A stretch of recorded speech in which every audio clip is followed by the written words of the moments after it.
Hello guys, good morning. আজ তোমাদের একটা গল্প শোনাই, আমার আজব জীবনের গল্প।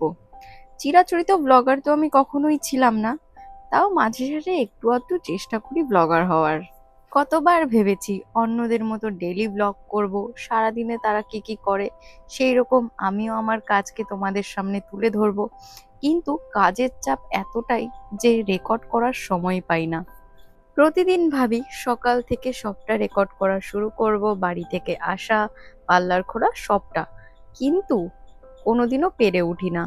তবুও ভেবেছি এবার থেকে প্রত্যেক দিন না হলেও সপ্তাহে একটা করে তো ব্লগ বানানোই যায়। তাই আমি চলে এসেছি তোমাদের সামনে, ব্লগার তৃষা। রোজ রোজ আমাদের পার্লারে কি কি কাজ হয়, সারাদিন আমরা কি কি করি এবং কি ধরনের খুনসুটি করি, সবটা এবার থেকে আমি তোমাদের সামনে তুলে ধরবো।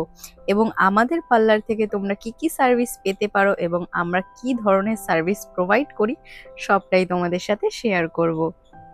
সকাল সকাল জয়ন্ত আমাকে বাড়ি থেকে পিক করে পার্লারে নিয়ে আসে এবং এসেই দেখি কাজ অলরেডি শুরু হয়ে গেছে। প্রত্যেকের হাত বিজি এবং আমিও লেগে পড়েছিলাম কাজে। দুর্গাপুজো কালী পুজো শেষ হতে না হতেই পার্লারের চাপ কিন্তু একদমই কমে যায়। সেরকম ভাবে ক্লায়েন্টসরা আসে না বলে আমি একটু সময় পেয়েছিলাম আজকের ব্লগটা রেকর্ড করার জন্য।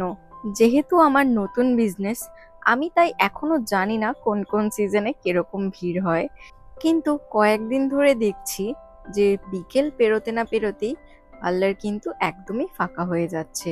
তো সেই সময়টায় আমরা আমাদের বাইরের কিছু কাজ মিটিয়ে আসি।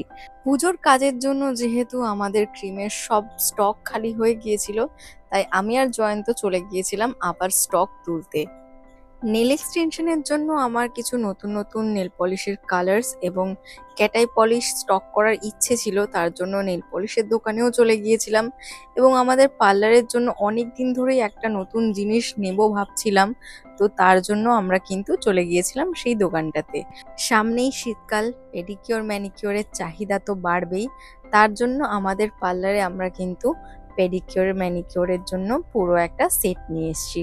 আমাদের ফিরতে ফিরতে অনেকটাই লেট হয়ে গিয়েছিল এবং কাজও অলমোস্ট শেষ হয়ে গেছিল বলে পার্লার বন্ধ করে বেরিয়ে পড়েছিলাম বাড়ির উদ্দেশ্যে।